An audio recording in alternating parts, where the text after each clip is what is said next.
So with self-sabotage, you're going back into old habits when it comes to your relationships and in other areas of your life where you would like to be moving forward, you'd like to be progressing, but you keep defaulting back to doing things that are harmful. For instance, you might meet someone who's seemingly a decent person, but you find yourself at a certain point after the idealization phase with this person starting to really hyper focus on their flaws, starting to potentially take things too personally, refusing to talk about your feelings, criticizing small things that really don't need to be criticized, blaming your partner for things that you know aren't really their fault or they didn't really do. And why are you doing this? Well, you may be falling back into old habits to protect yourself. These may have been protection mechanisms that you came up with as a way of trying to figure out how to navigate a difficult environment when you were forming. You see, if in your childhood years you had caregiving that was inadequate, your caregivers are your first close relationships. So your first intimate relationships were with caregivers that didn't have the tools needed to be able to provide you what you needed. And so they may have neglected you emotionally. They may have been violent with you emotionally, verbally, mentally, physically, right? And so that means that you're growing up in an unpredictable, unstable environment. Now, how do you survive as a child, get what you need when you don't know what's going to happen to you or when it's going to happen? And it could be very bad. It's unpredictable. One thing in my childhood that I learned to expect is that my mom could hit me at any time, directly in the face, for any reason.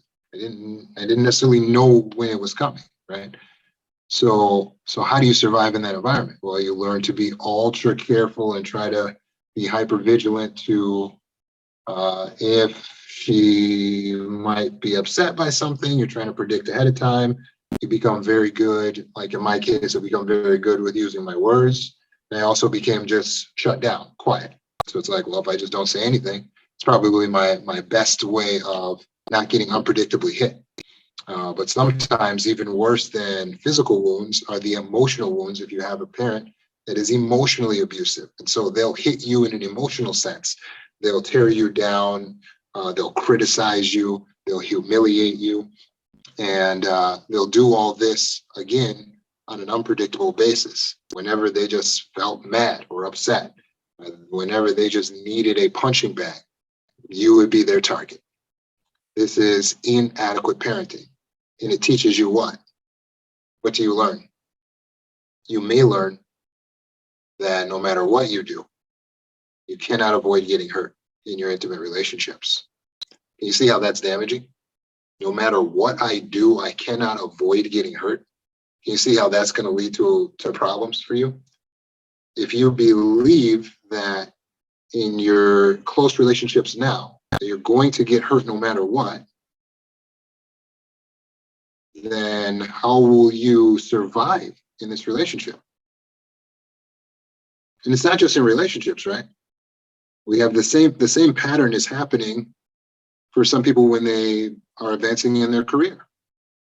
They may get a good job, get a promotion, get a good offer, and then they say, they're going to be expecting too much. I don't know. I don't think I can take this. And then, bam, they quit their job, or they start doing subpar work, or they stop showing up for work.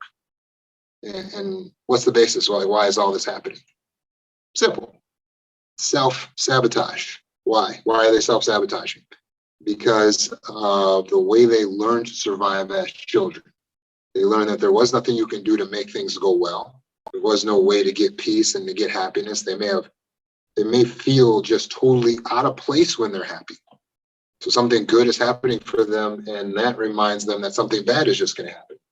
Because the household they grew up in, if they ever got anything good or they're ever feeling good, bam, the caregiver came in and took it away from them or hurt them in some way. So they're learning what? Learned helplessness. Learned helplessness is the idea that There really is nothing I can do to affect my future, to improve my chances, to affect my environment. I am doomed. No matter what I do, where I go, how this is going, it's all going to go bad. So when I finally start to find a person in life that I like, a job in a position that I aspire to, the car that I wanted, the house that I wanted, when I finally start getting things that really are fulfilling, are making me happy, that's when I'm the most scared. And their anxiety really starts to spike because they've learned when it gets good, that just means you get hurt worse. The more you're attached to what you have, the more you're in love with a person, that's the higher you are, so the farther you're going to fall. And they're afraid of falling far and falling hard. In fact, they believe it's inevitable. And this is key because your self-sabotage comes down to beliefs, maladaptive beliefs. They believe that the fall is inevitable. That means the pain is inevitable. Now follow me. What do you do if you think pain is inevitable? Let me give you an example. Let's say you had a rubber band on your wrist. And I took the rubber band and I stretched it. And it said, I'm going to snap this rubber band on your wrist. Okay. I pulled it as tight as it goes. And I said, now you got two choices. I could snap the rubber band whenever I want to, but you'll just have to be patient and wait. It could come 2 minutes from now. It could come 30 minutes from now. Or you can just say, get it over with, and I'll just snap it now, and we'll just get it over with. But either way, the rubber band's going to snap on your wrist. Now, what would you choose? Would you choose to wait in anxious suspense of when this pain is coming? Almost all of us would choose to just get it over with, because that is our default response to being in anticipation of pain. It's get it over with. Follow me. That's how you self-sabotage. You see, because you believe that you are inevitably going to face the pain, and you say subconsciously, I wish I could just get this over with. And so you just quit the job. And so you just stop showing up. And so you just ghost the boyfriend. And so you just dump the girlfriend or cheat on her. Because you just wish that you could just get to the messy part now. At least that's what the subconscious is doing. And so it self-sabotages you. You knock down all your blocks so that you don't have to feel the pain of someone else coming and knocking it down. And at least then you feel somewhat in control. But this can cause unbelievable grief for your spouse, people that love you, people that believe in you and are investing in you. And it also causes you to look mentally unfit because every time you're moving forward, you knock yourself back down. So examine your beliefs. Did you maybe develop some beliefs in childhood such as, I'm not worthy, I'm not lovable, no matter what I do, I will not succeed, I'm not capable, I can't, I'm helpless, I'm a victim, I will always be abused, I will always be used, I will always be hated, I'm worthless? Because if you have beliefs like that, then you're going to try to fulfill those beliefs. Because self-sabotage is really self-fulfilling prophecy. So those beliefs become a prophecy. There's nothing we can do to change that reality.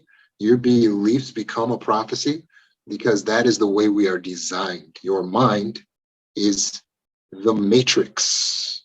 It is the origin, the birthplace, the starting point of everything that you will create, that you will do and become. It is your mind. And so whatever thoughts you create in your mind, that is what is more likely to manifest in your actions. It's the thoughts that you create in your mind. That's what will dictate your speech and your language. It's the thoughts you're creating in your mind, the vision, the pictures, the movies. What story are you telling yourself? Because you're playing a role in a movie that you're co-writing right now. So what's your role? Like if you've already given yourself the villain role, then you're going to continue to show up as the villain. If you've given yourself a victim role, you're going to continue to show up as the victim. If you believe that you are a hero, then you're going to continue to show up as a hero. Is it that simple? Yes. The mind is the matrix. That's where it all starts. So how do we get out of self-sabotage? How do we stop creating self-fulfilling prophecies? Have you ever done that? Have you ever thought something was going to go wrong, and as a result of thinking that it was going to go wrong, you actually kind of made it go wrong? I remember I had a secretary one time, and she had made a mistake. She had made an error. And so the next day at work, she comes into work, and she is in a bad mood. I mean, she is angry. She slams her car door out in the parking lot. She comes in, she's short with me. And I asked her, I said, I don't understand. What are you upset about? Because you seem upset. She said, well, I made that mistake yesterday. So I said, yeah, but that affected my business. So I don't understand why you're so upset. Like, the mistake hurt me. So why are you mad? She said, well, it's because I thought you were going to be mad at me.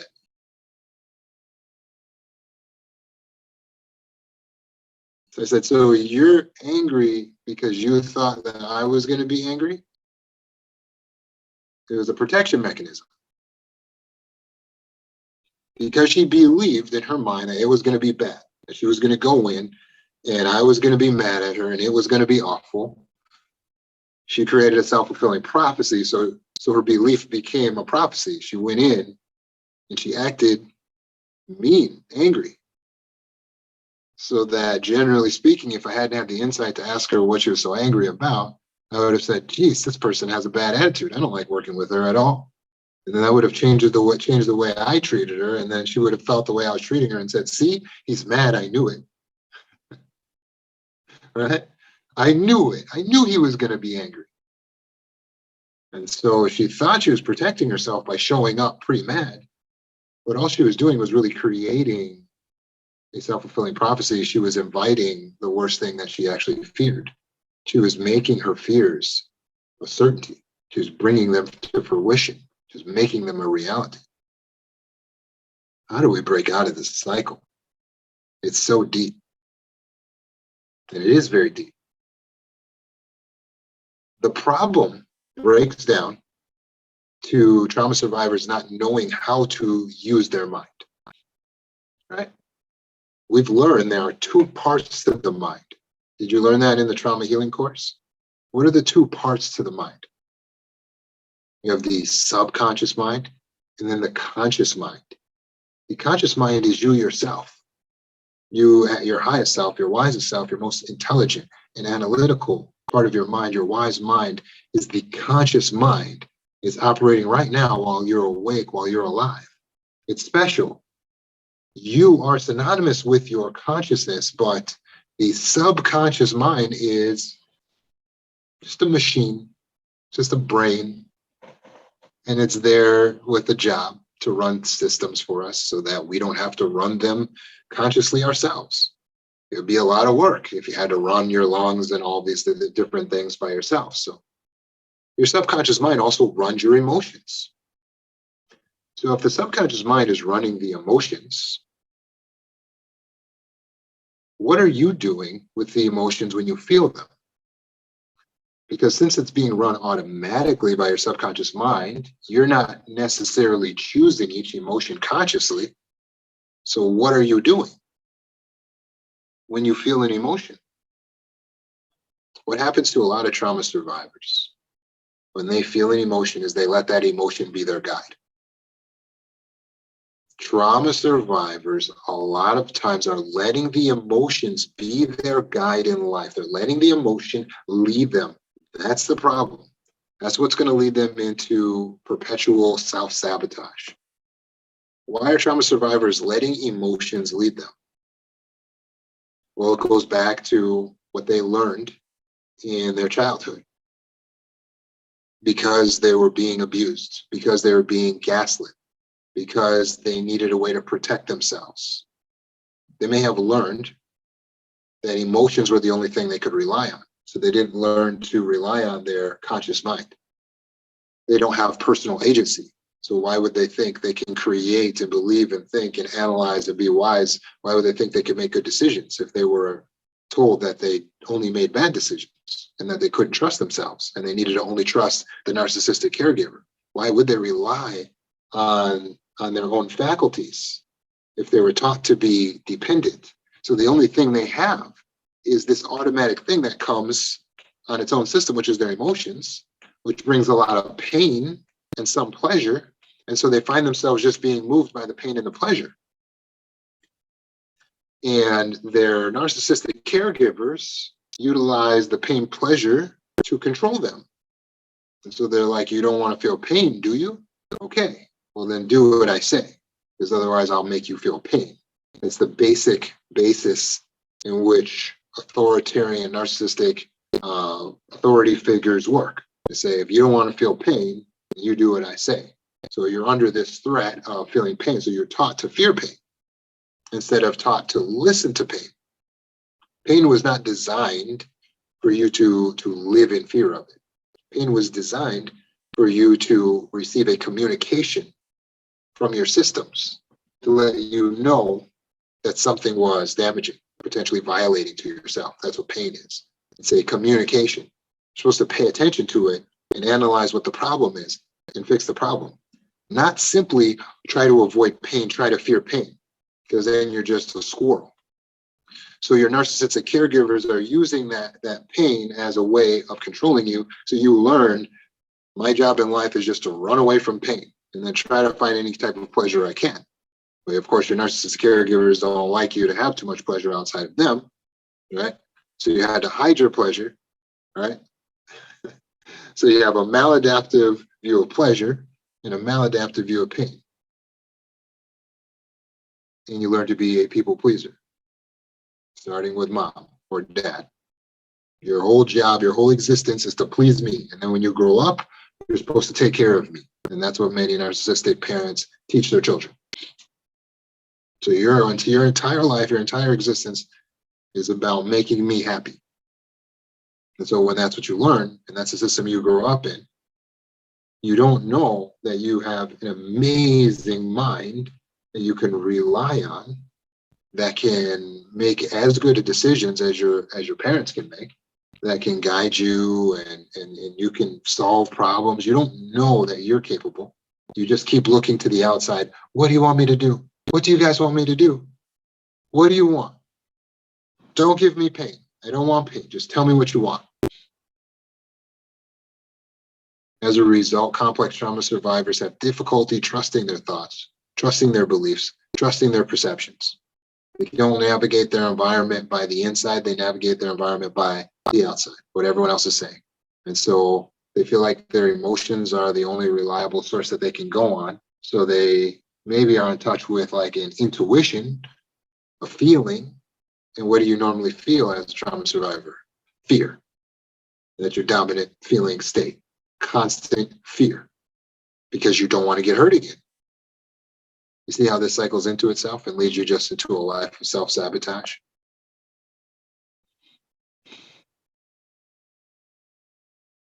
So if you grow up in an environment where you believe that you can't trust your thoughts, you can't trust your beliefs, you can't trust your perceptions, that you can't think, that you're not smart, that you're not capable, that you're not able, then you're living your life in the fields. Whatever feels right, you just do that. So it's pain, pleasure, pain, pleasure. Flee the pain, seek the pleasure, and hide it. Flee the pain, seek the pleasure. So then how do you self-sabotage? Well, whenever you feel pleasure, happiness in a situation, a relationship, it's something that you have to destroy or hide. So you sabotage your own happiness. because you don't have a good relationship with happiness. You've never felt that before. So you fear that it's going to be like it was when you were a kid. Somebody's going to come along, they're going to knock it down, they're going to take it away from you. How do we get out of it? We got to reverse the way we're living. Instead of being guided by the emotions, the fear, the feels, we need to switch that. And we need to be guided by the thoughts, the conscious mind. Again, instead of being guided by the subconscious, which is the fear, the feels, we need to be guided by the conscious mind.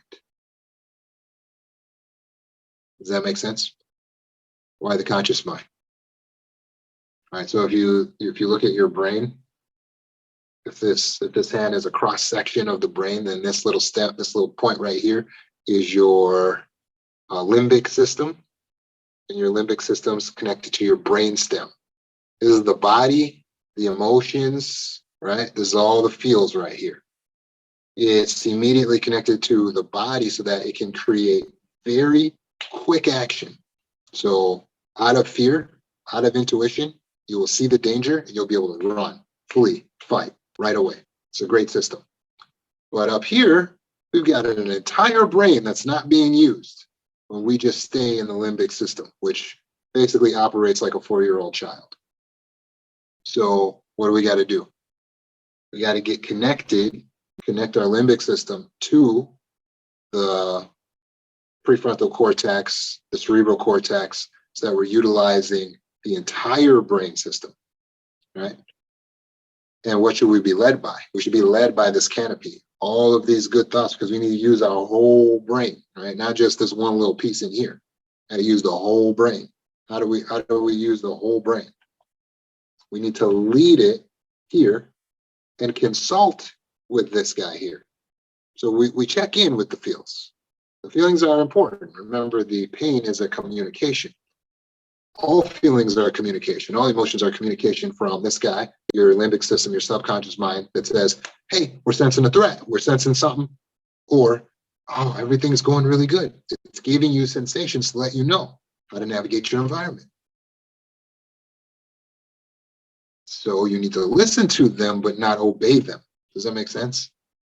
This is like the relationship between a prominent CEO and his CFO, right? The CFO is the chief financial officer, but he's not the chief executive officer, right? So the CEO is you, the conscious person, and you're going to listen to your CFO, the financial officer, but he's not the boss, right? Your CFO is simply someone that works for you. Okay, he's a part of the team. And that's what your emotions are. Your emotions are a part of your team. So you're going to pay attention to them, right? But you're not going to submit to your emotions. When you do this, suddenly self-sabotage disappears. How so? CEO is focused on the purpose, the vision. When you lead your life as an executive in the conscious mind, then you are guided by purpose, vision. What are my goals? What do I want to do? What do I hope to accomplish? What am I seeking to produce? That's goals. That's purpose. That's vision. Who do I want to be? How do I want to act and come off? How do I want to show up? How can I apply the things that I know in my morals? How can I apply the things that I've learned to be the absolute best version of myself that I can be? That's how to show up as the conscious person, the CEO. And that's the point, that's the matrix from which we want to be making decisions in our life. So we want to be guided by the conscious mind in all decisions, consulting our CFO, but not allowing him to run the entire company. Does it make sense?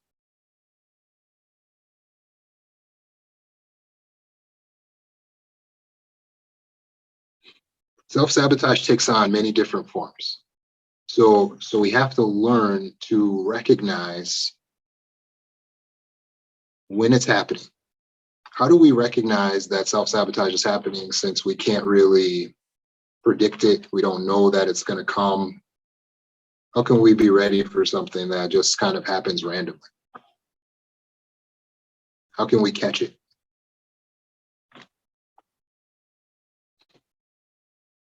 The way to catch self-sabotage is through meditation. Slowing down in our decisions, pausing and thinking.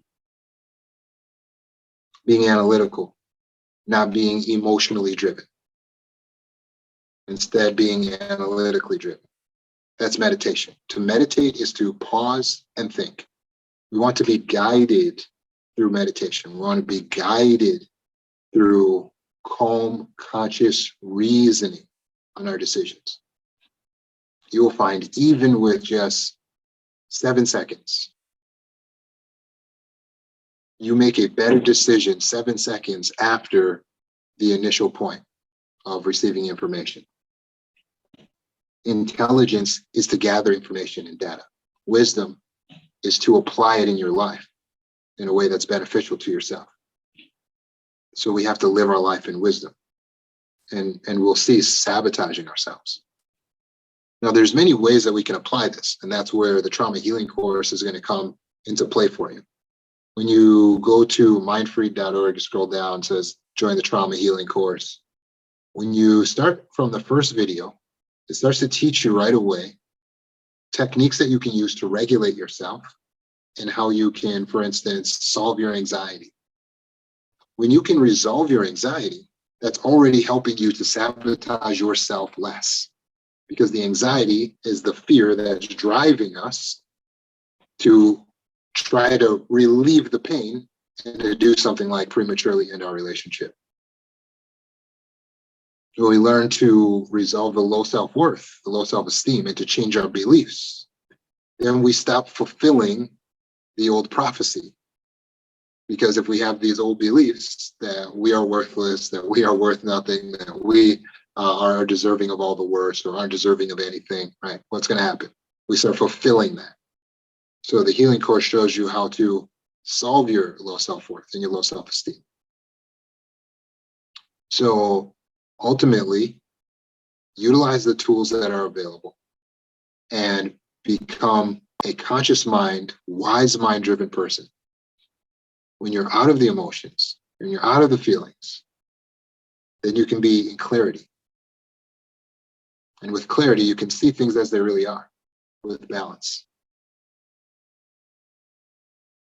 Are you ready to live your life in balance? Are you ready to stop self-sabotaging and start self-assisting? I'm looking forward to being a part of your healing journey. If you want to book a session with me, you can go on the website mindfreed.org, and you can book a session there, as well as I have a book available on Amazon. You can also find the links to that on the website.